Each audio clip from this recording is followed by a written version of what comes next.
Hey everybody, it's me, Angel Benton, and tonight I just saw the first half of Dancing for Relevancy, Cirque du Soleil night. It was incredible. It was awesome.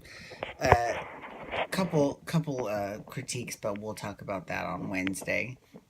But tonight I've been dying since this aired because this is actually going to be my last Real Housewives of Melbourne post for quite some time.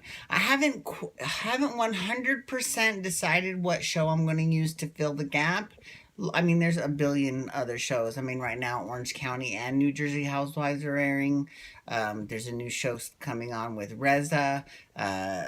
Kim and Caroline Manzo have their own shows. I mean, it could be anything. I don't know yet. I haven't decided yet. We'll find out a week from tonight when I have to post the first episode of whatever, or the first of Sudsy recap of whatever new show. So we'll see.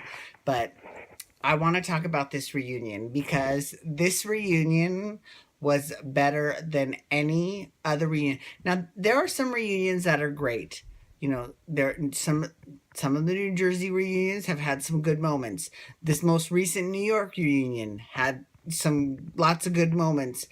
But this reunion was, first of all, with those new shows, and this isn't even a new show. Wait, before we even get into that, I want to say how proud I am of the Melbourne girls for holding their own in the ratings despite zero promotion from Bravo. That's hella impressive. So kudos to you, ladies. Very nice. Very, very nice. So if Bravo would just put a little promotion behind you, But I will say this. I have seen a lot more Real Housewives of Melbourne stuff on the internet, on bravotv.com, on the Bravo app. So that's good. That's a good sign. At least someone on Bravo is, they're not completely existing in a bubble. So that's great.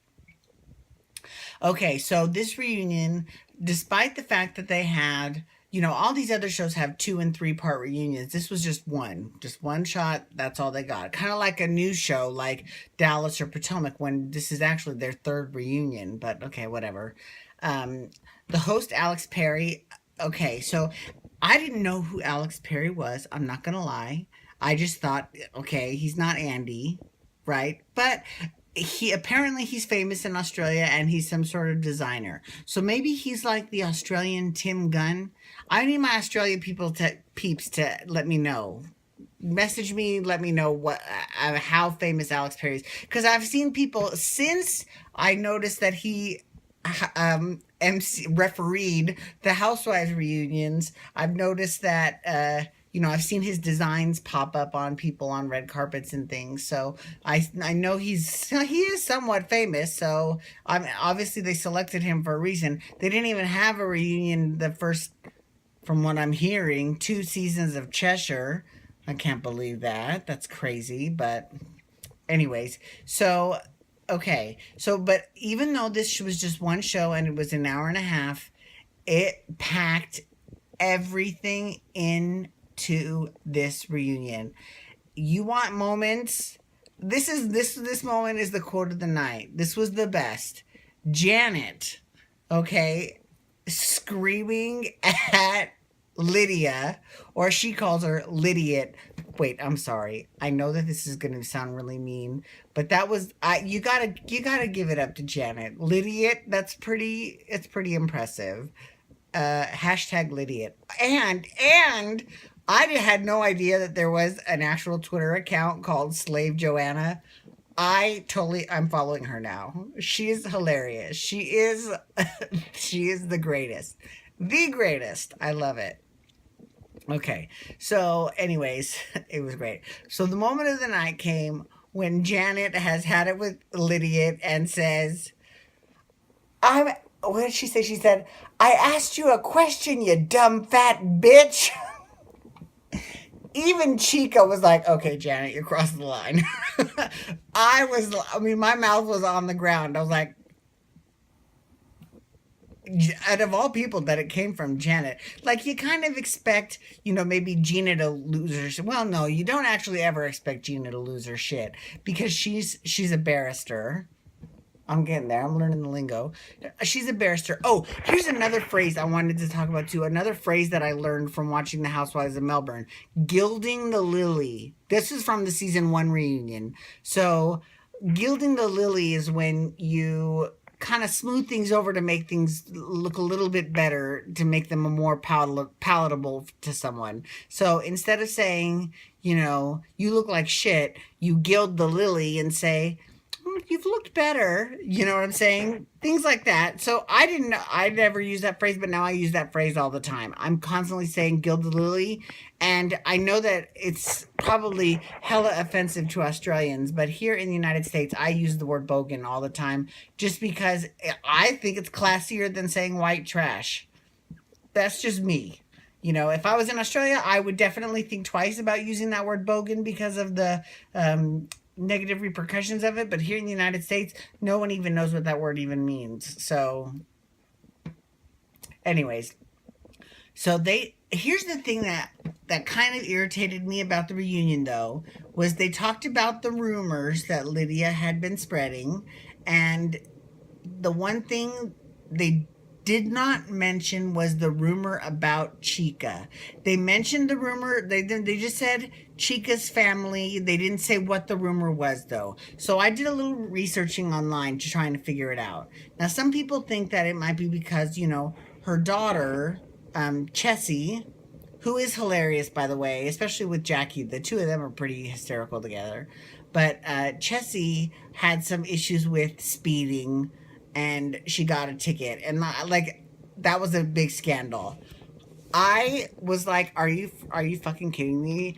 Is it really a scandal that bitch was speeding? Big deal. Like, no offense, I've gotten a billion speeding tickets. Not a billion, but I mean, I haven't gotten one in decades. But I did get, when I first started driving, I got a few speeding tickets, And when I lived in Branson, Missouri, I definitely got a few going to Springfield and back. So I didn't think it was national news. And if that was the biggest of their problems, I think they don't have that many problems. But then I also heard that they were saying, oh, well, Lydia was telling people that her Chica's husband, Bruce, is gay. Now, you all know that I love me some Bruce. And, Bruce is my favorite house husband of the entire franchise, okay, across every city. If Bruce is gay, and those rumors are true, I don't have a problem with that. I mean, gay people, marry people of the opposite sex all the time. Maybe he came out of the closet late in life. Who knows? Whatever, right? But he just doesn't, he strikes me as being kind of too cool for that. Like, he would kind of know his shit and be okay with saying whatever he was, right? I mean, it just seemed to be a little odd. Plus, the rumors were about Chica's family, not Chica's husband. So I don't know if I necessarily put any stock into that's what the rumor was. But I don't know. I don't know. And I do know, though, that if he was gay or bisexual or had any sort of even kinkiness proclivities, they would have to keep that under wraps because they're doing business in Dubai. Now, I will say, as a gay man, I'm a little bit, if he is gay, I'm a little disappointed in him for doing business in a country that is anti-gay. So it would be nice to see him doing business more in the United States or Holland or France or the United Kingdom. You know what I'm saying? Like, why Dubai? I don't know. But I digress. So I do have a couple little tidbits about the Real Housewives of Melbourne. First of all, and Gina, I love you, Gina. And Jackie actually apologized for her outburst at the waterfront when she went off on everyone and told everyone, you want to talk some real shit? Let's talk some real shit. And she did talk some real shit too. She just laid it all out there. But she's like, yeah, the way I said it, because then she went off on Gamble's husband, calling him old. And she was like, yeah, she basically said, I don't like who I am. All I saw was red because someone called me a liar. And I'm thinking, girl, if someone calls you a liar and that's the worst thing they have to say about you, I would say you're doing pretty fucking good in this world, right? Am I right? Anyways, so I did a little research and I found out that there will be a season 4. Now, it hasn't started filming yet, or if it has, it hasn't started airing yet in Australia. I don't know. Is it going to air in the United States? Who the fuck knows? Because they never tell us anything about the International Housewives, whatever. But I do know that Chica has left the show. So whatever that rumor was, it must have been really bad. So I don't know, but um, I wish Chica the best of luck, and she'll always be my favorite housewife. And I want to say thank you so much for tuning in. Tomorrow I'm going to talk all about Bold and Beautiful, lots to talk about, and then Wednesday Dancing for Relevancy. So follow me on Twitter at Angel Benton. Bye.